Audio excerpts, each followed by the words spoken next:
If you are not exercising consistently and you're an adult, there's a good chance that you're probably stressed out. Wish we could turn back time to the good old days.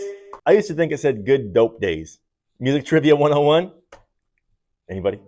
Now here's what I want to talk to you guys about in this video. Is number one, the effect that exercise has on your stress levels. And number two, about the very popular word now, dopamine, and what dopamine stacking is and how that can affect you throughout your day. Here's the thing, with stress, I'm sure you have heard from tons of people that stress can ultimately be relieved with exercise, and it is 100% true. But I wanted to go a kind of flip side. I like to reverse engineer, and that's kind of how I think.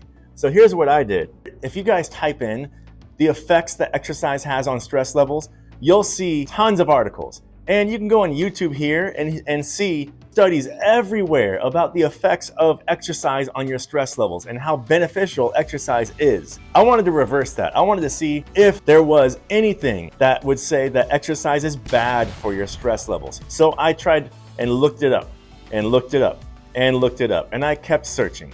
And you know what? There is nothing.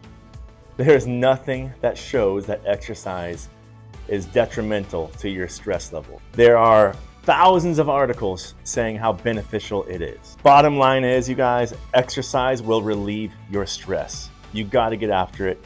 It's proven, it is effective, and you have to exercise. Now I want to talk about dopamine stacking. So what is dopamine stacking? Dopamine stacking has to do with exceeding dopamine levels. And this means taking a cold shower, taking a pre-workout, some caffeine, some stimulants, and then listening to loud music while you're exercising. All these different things that really stack your dopamine, working out in bright lights. The dangers of dopamine stacking are that when you dopamine stack, the reverse happens later on, the mirror effect. So the more that you dopamine stack, and the dangers of dopamine stacking for your workouts is that when your dopamine drops, you will mirror the amount that you guys stacked. Dopamine stacking would inversely flip your dopamine and make you hit a wall sooner. If you wanted to just get a solid, crazy workout, go nuts, go crazy, and then you're able to call it a day and crash out, that might be effective for you in that sense. But if you want to have an effective day and have consistent energy, then dopamine stacking could be detrimental to your overall energy.